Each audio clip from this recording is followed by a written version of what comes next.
Hey everybody, it's been a while. We haven't done a podcast for a minute, but we had an opportunity with Dennis Glatt and his daughter Maria.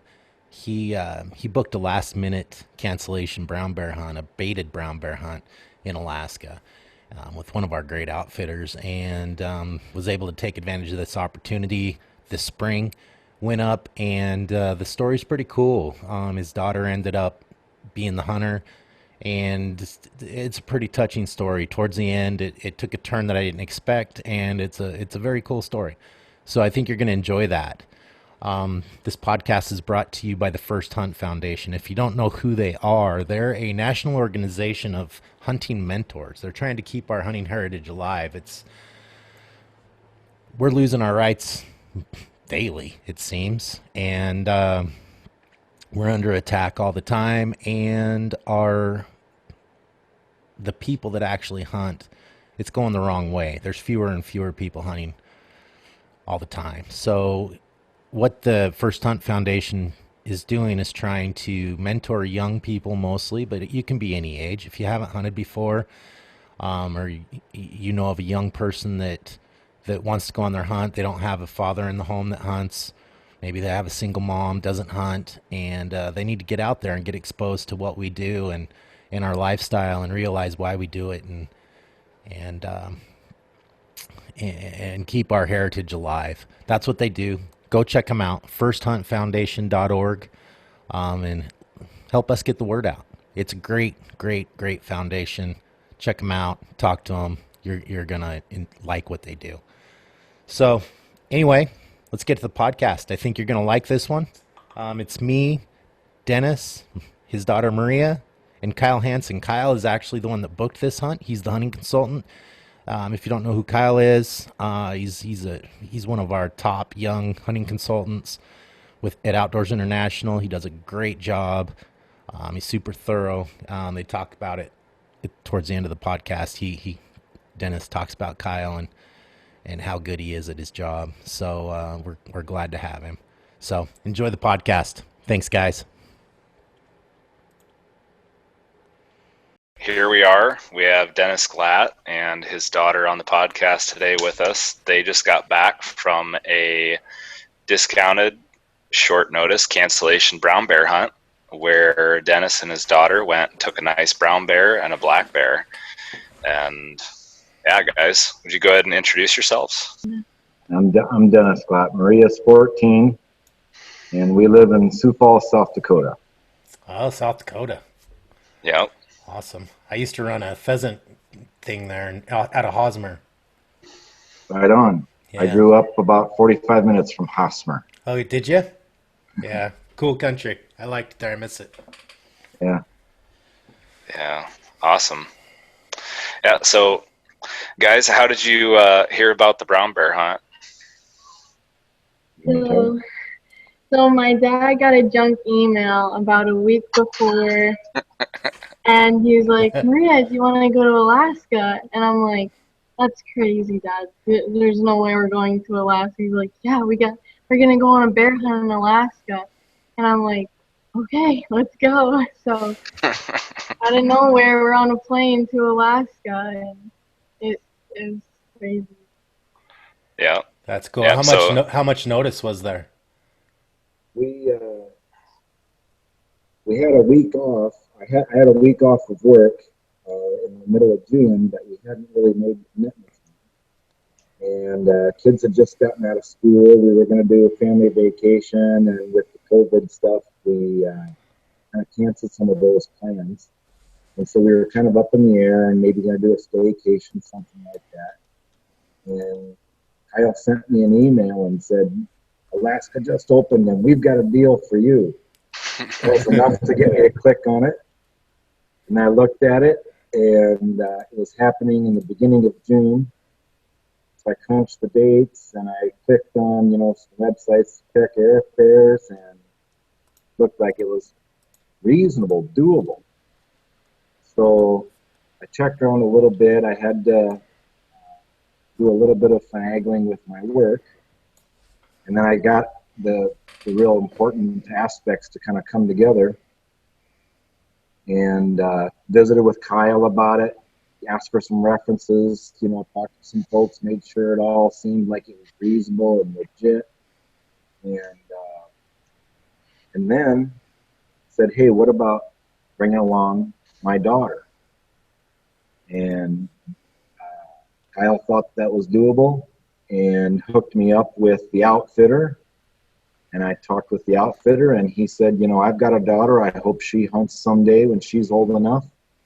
And we'd love for you to bring your daughter. And I says, okay, is it reasonable? Is it safe? Is it, something that she can hang in there with? And he assured me that we could. And so I went a step further. You want to take over or not? I went a step further and said, how about and he says, we're not going to, we won't even charge for the non-hunting observer. And then I says, well, how about my kid be the shooter? And he said, well, yeah, sure, I guess you could do that. And so then I was all in. And so then I just had to kind of get permission from Mama, work out a couple of things. And I think I got the email on a Friday. Kyle, maybe you remember. I think I got the email on about a Friday. And on Monday, we pretty much closed the deal. And Thursday, we were on a plane to Anchorage. Yep. Wow. How was flying with the COVID? How was the flights and everything with this COVID deal going on? It was, all you had to do was wear a mask. And that's pretty much it. We had a middle seat empty between us all the way, so it was roomy and comfortable, as a matter of fact. The airports were not busy, so it was pretty pleasant traveling. Cool. Great. We got into Alaska at 2 o'clock our local time, our time, 11 p.m. Anchorage time. And, the sun hadn't even set yet. So I said to Maria, hey, you want to get a hotel and hunker down, kind of chill out, and we'll travel to bear camp tomorrow? Because the bear camp said, get here as quick as you can. We were rushing to get in to start the hunt. And with all the daylight, we were energized when we got to Alaska. And so we collected our things, got a rental car, and drove 3 hours to bear camp and arrived at 3 a.m. Anchorage time, probably at 6 o'clock South Dakota time. And they were still up singing by the campfire when we arrived. So it was a nice welcome. So did you guys rent a car and drive in to camp? Yep, rented a car in Anchorage and then drove through the night there. Our outfitter told us, be careful, don't speed, watch out for moose. And we saw at least 3 moose on the way. So Yeah. we could see glacier in the distance, even though it was 2 o'clock in the morning. I looked over and said, hey, Maria, there's a glacier, Isn't that crazy? So Alaska's that cool. was pretty spectacular. Yeah. Awesome. Well, cool. So you got there the night before, and then you started hunting the next afternoon, probably, right? Right. Yeah. Okay. And you fish at all? We fished after we completed the bear hunt. After. We went down to the Kenai Peninsula.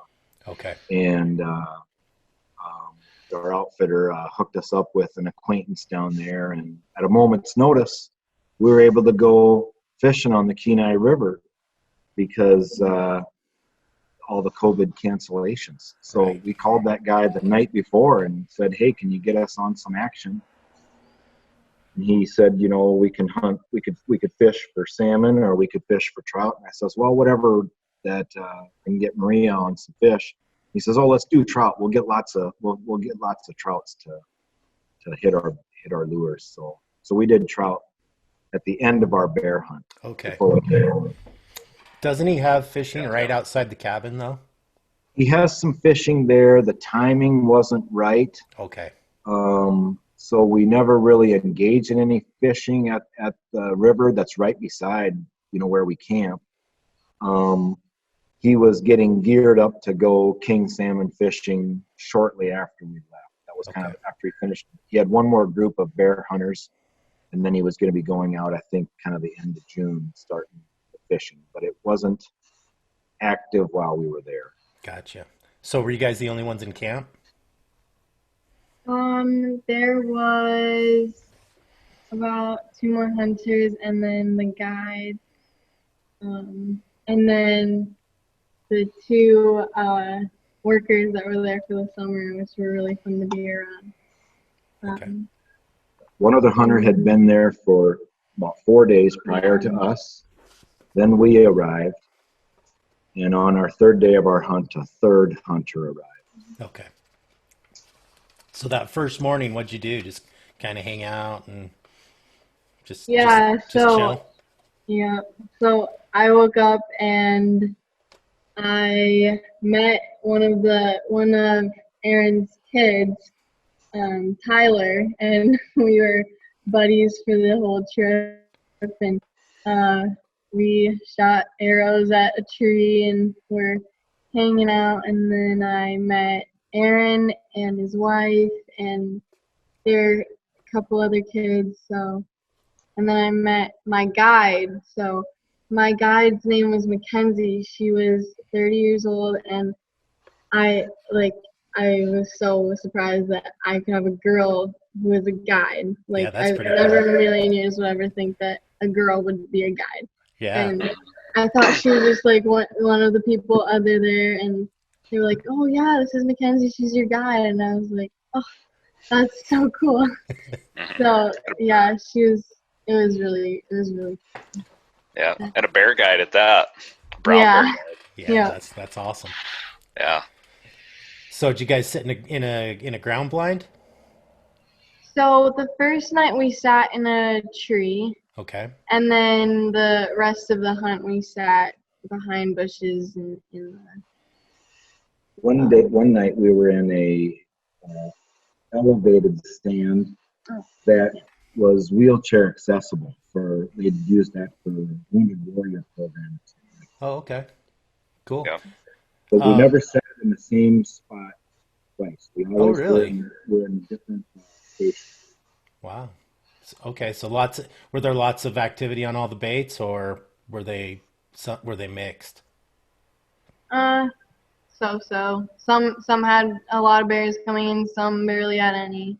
Right. Kind of depended on. The first night, did we see a bear? We didn't see a bear the first night. First Bummer. night, we saw nothing. Second night, we saw some black bear. Yeah. Third night, we saw And the third night. black bear. So most nights we saw a bear. One night we saw nothing. But I think all the other nights we saw a bear. Okay, well that's The pretty only good. grizzly we saw was the one that the grizzlies we saw, that's when we took them. Okay, and that was on what day did you see the grizzly? On the 4th day? On the 5th night. Yeah. 5th night. Okay. Yep. So tell us the story. So You want to jump right to the grizzly story, or you want to tell about Tell it how you want to tell it. the black bear? yeah, we'll start with the black bear. All right, cool. So 2 nights we'd done 2 stands and hadn't taken anything, hadn't seen anything we wanted to shoot. Yeah. Mackenzie had talked through things with Maria and said that she was just going to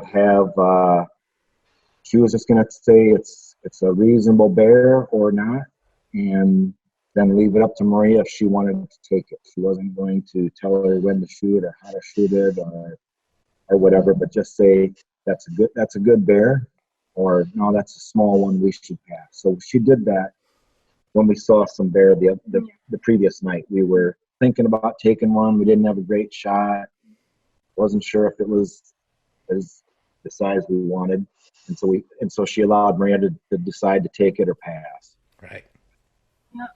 So it was the 3rd night of the hunt, and we had a really good setup. We had perfect my dad was behind me and Mackenzie was beside me, and I had good shot and I got good view of the bait, and we saw these 2 chocolate black bears coming in, and one of them was really. You were going to shoot a black bear. Yeah. So we had a black bear come about 5 steps away from where we were sitting, and Like it just looked me right in the eyes, and I looked it in the eyes, and it sprinted away. I slept through. I never saw that bear. I fell asleep Oh, did you? after it ran off. Oh yes, I'm famous for falling asleep in the blind. I do the same thing. It was really cool seeing a bear like that. Aren't they fun to just watch? Bears are just so cool. They're so curious. Yeah. Yeah. So after that, about 30 minutes goes by, and we see the two. So the black bear had gone to the bait, and you were lined up on him. Yeah. You were going to take him, but he had a tree kind of in front of his shoulders. You could see most of the bear, but just the vitals were sort of covered up with trees. Okay. So we were waiting for a shot, and then all of a sudden he bolted. I'm like, oh no, he's gone. Yeah. So then here comes the two chocolate black bears, and one of them was quite nice, and I was like, yeah, this is definitely the one. You know, when you see something that you want to shoot, like you just know when you see it. Yeah. And I was like, I'm definitely taking that one. And so the perfect shot came up, and I got a good shot on him. And then he rolled back and did a backflip down the bait hill. And then I took another shot, and it was a good shot. And then instead of sprinting back into the trees, ahead of us, He kind of stumbled out of view. Mm-hmm. So we weren't sure if he was laying dead or what. Yep.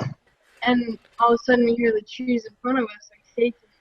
Bear is right in front of us. So we weren't sure if that was a wounded bear that we Right. thought was for sure dead because she had two good hits, or if it was a new bear in the bushes, 5 steps away. yeah. So how far was the first shot? About 20 steps. 20 steps. Okay. Wow. Close. Oh, wow. We set up for archery. Archery, you can do it. Yeah. Cool. So you waited a little while and then went after it? And so there's this bear right in front of us, so I get a good final shot on him. And then So she put 3 shots in him Yeah. to finish him Okay. off because he was in those. So that was actually- him. That was Yeah. him. That what you're okay. All right. And he didn't.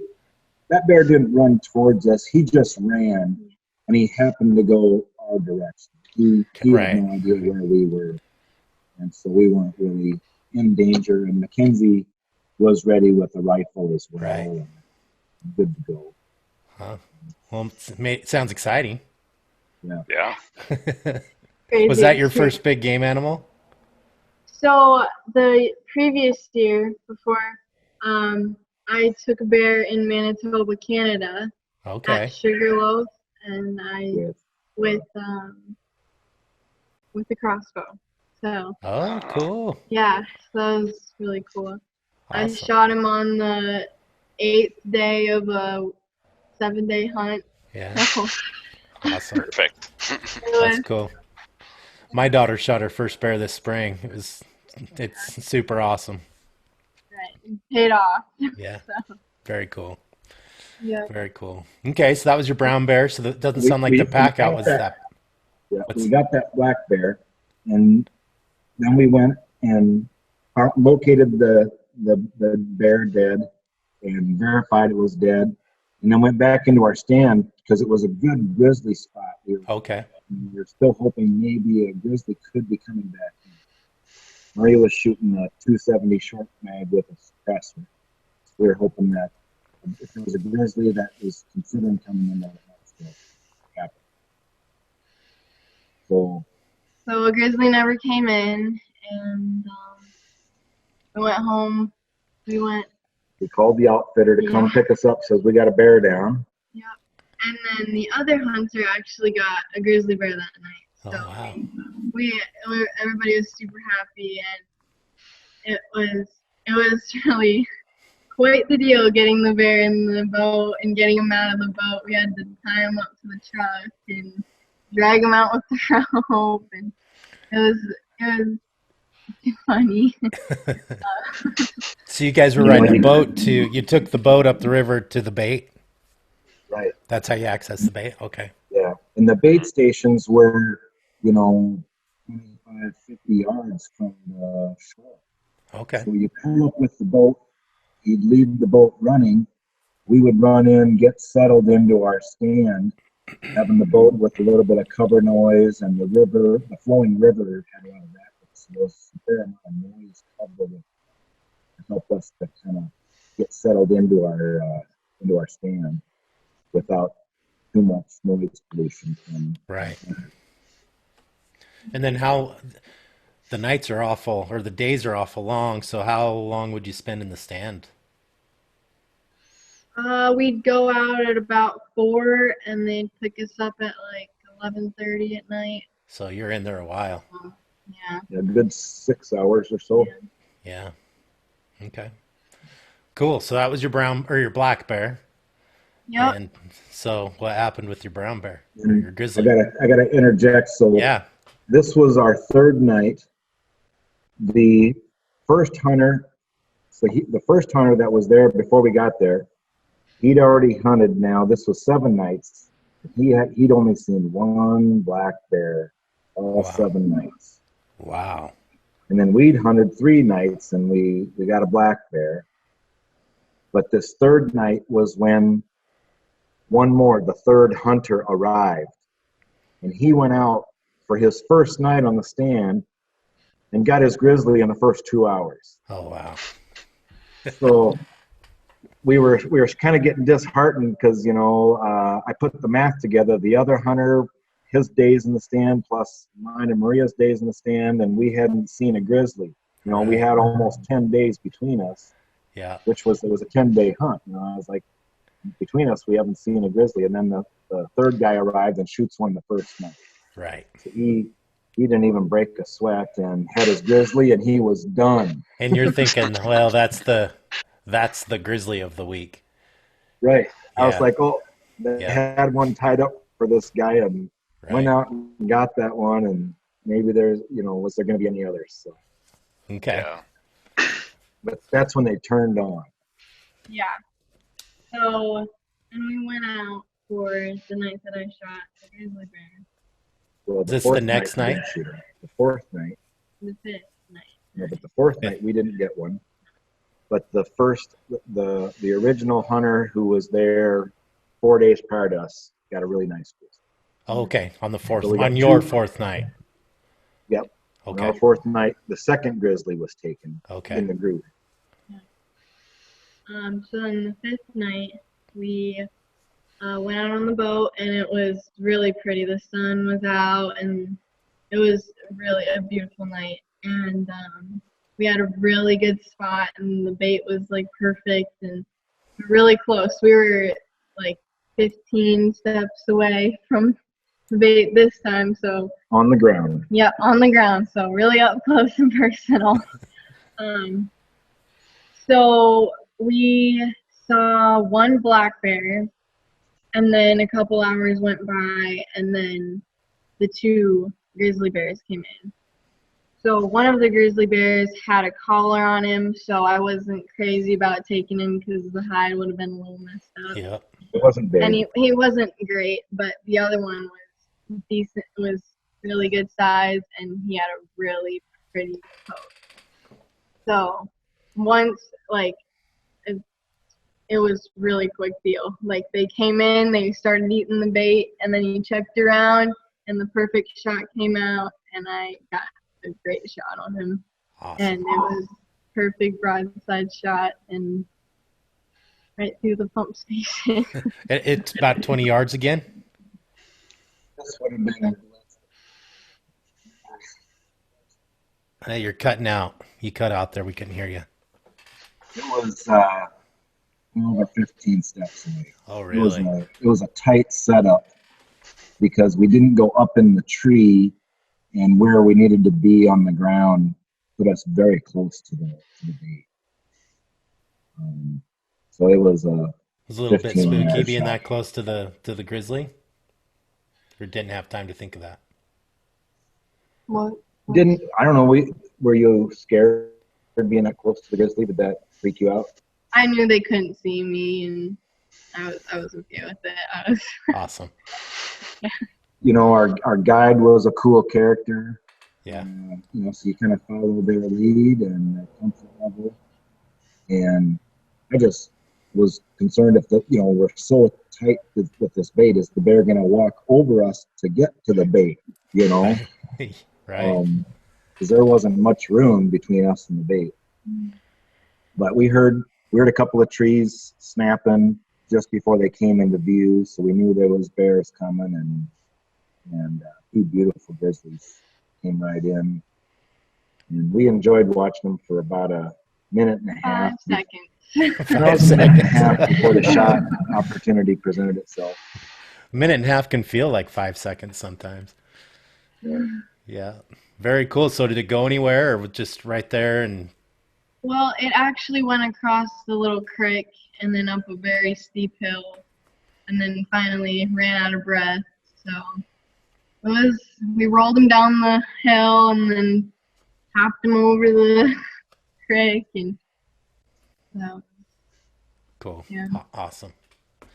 Very cool. So then you went fishing right after that? Is that what you did? Yeah. Well, then we. So I gotta help set. Can I set Yeah. a little bit of the scene and things?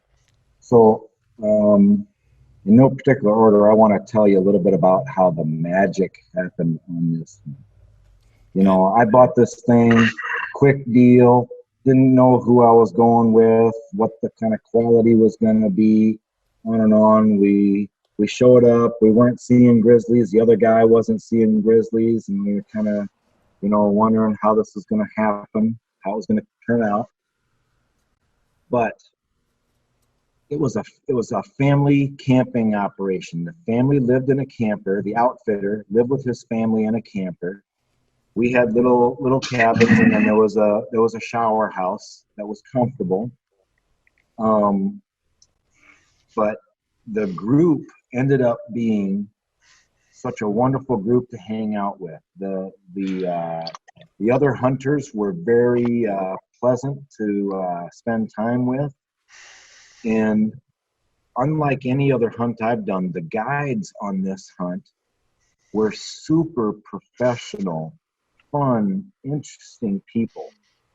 The guides that were hunting with us and with the other hunter,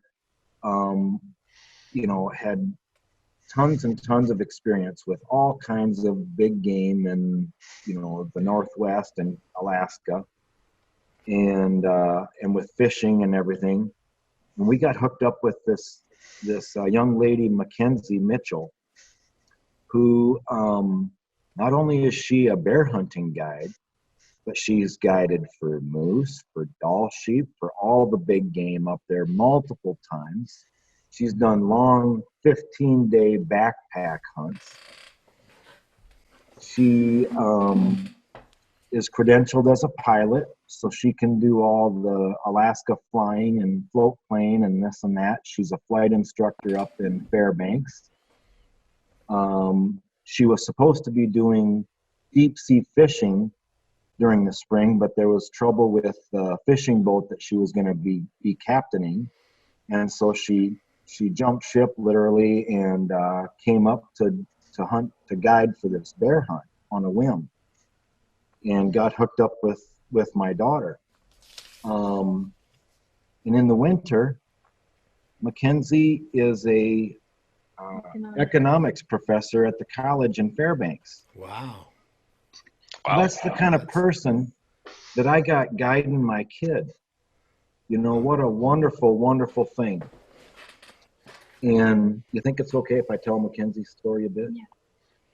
So when we got the grizzly, our guide shared with us how special it was for her to be with us on this hunt. And I thought, well, I'm not sure what she means. And she said that 19 years ago that day, her dad had died tragically when she was 11. And she says, I'd give anything for a memory like this with my dad. She said she had been on the phone with her brother that morning, talking about their dad's anniversary, and that she was guiding a 14-year-old girl and her dad out on a bear hunt. And where else would she want to be? And so we had kind of a group hug moment. It was pretty neat because I was really thrilled to have her with us as well. I thought, because we were the ones that really got lucky here. And at that moment, all funny feeling or feeling that I'm kind of splurging, spoiling my kid, spending a lot of money doing this thing, that just completely went out the window. Yeah. I just set up, put together, and got lucky that I got this wonderful, wonderful experience with my daughter that neither of us will ever forget. Right. Turned into So, that situation where it wasn't even about the bears anymore. It was bigger than that.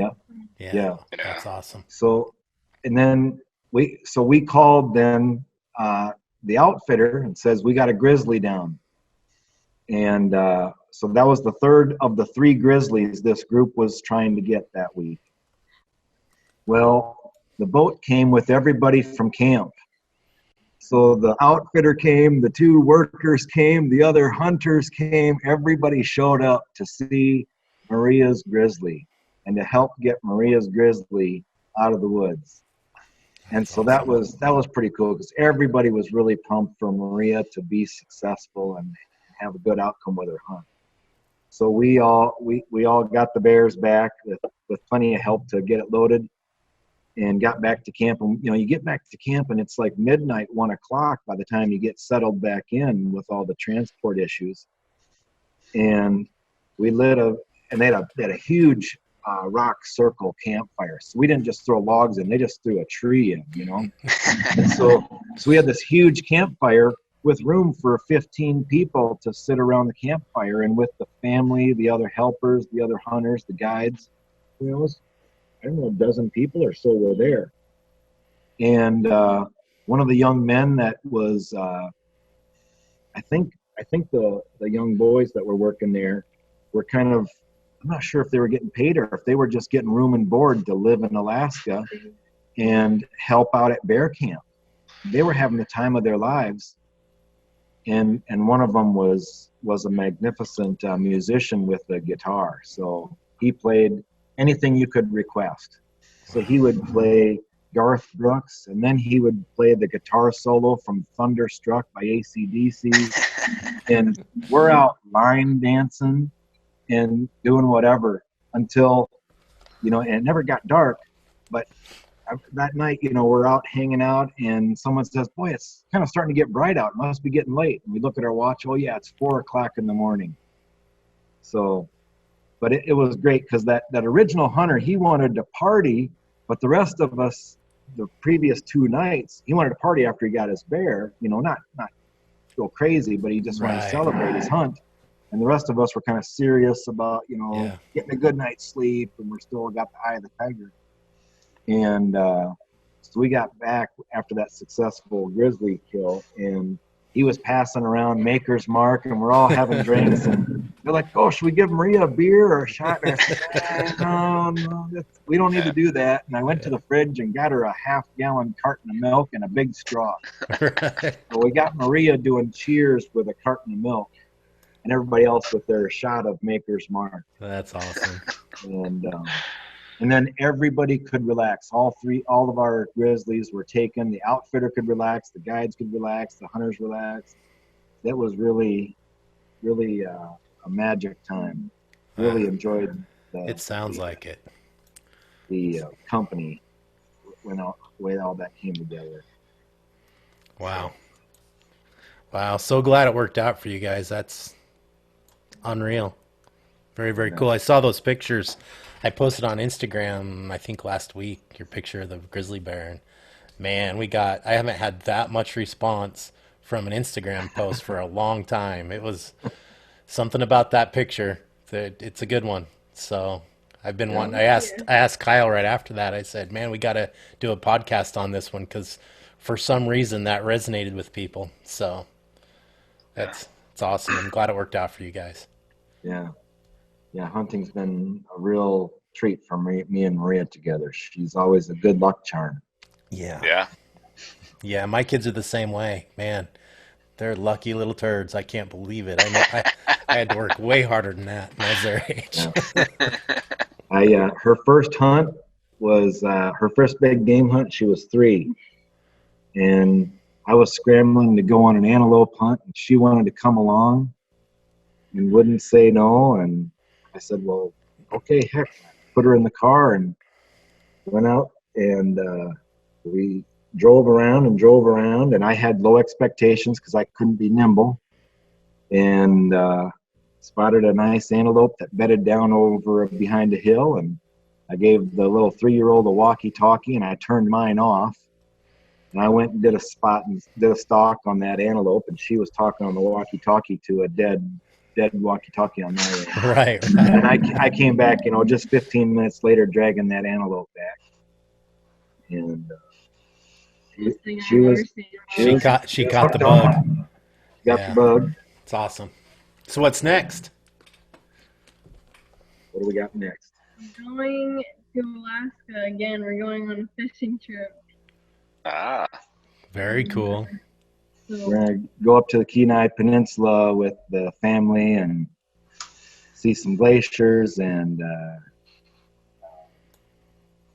do a little drift float thing, and maybe see the fjords down by Seward. Yeah. Stuff like that. That's very cool country. Yeah. Yeah, you'll enjoy that. And then we've got whitetail deer season in South Dakota coming up, and we've got a nice spot where I've got a stand in the CRP where I've got pretty good deer movement through there. So I should be able to get Maria, and my second daughter's 11. She can do a mentor hunt. Right. So might be able to get her on a deer if she decides she'd like to participate in that.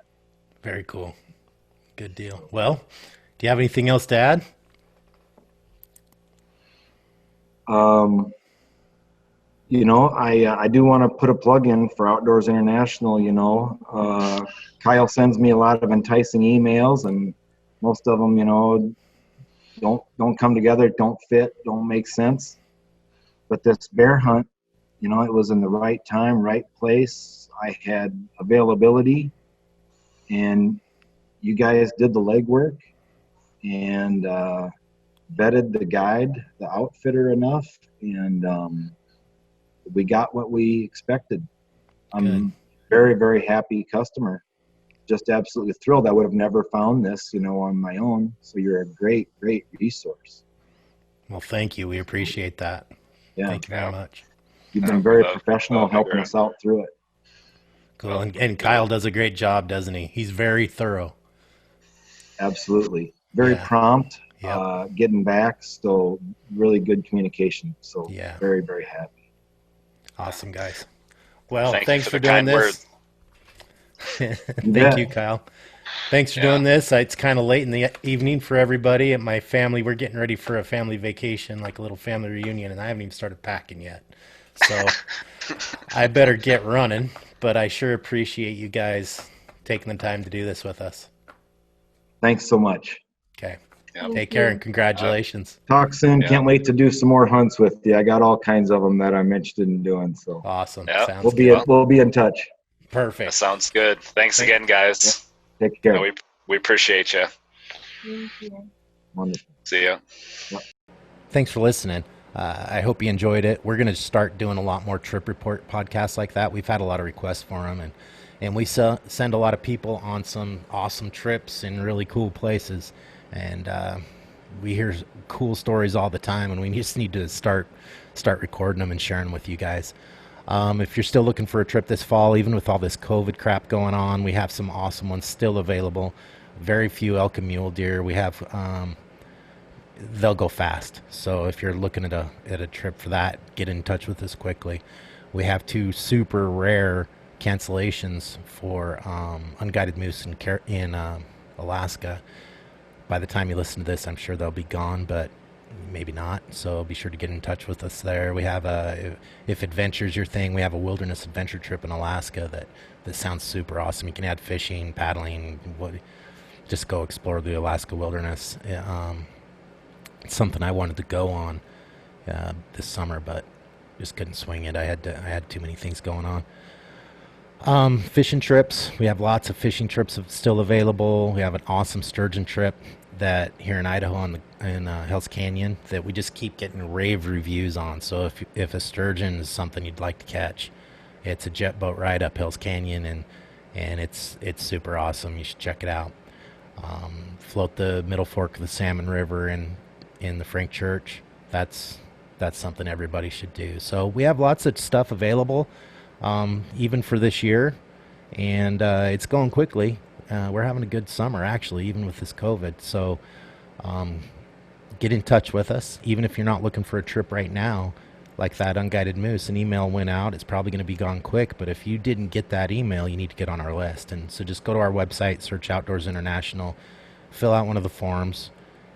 Even if you're not looking for this season, just say that in the message. Hey guys, I'm not looking for this season, but I'm looking for this trip, and when it's available, please let me know, and we'll do that for you. So hope you enjoyed the podcast. We're going to try to get better at being more consistent, and let us know if you have any questions. Sure appreciate you guys. Thank you.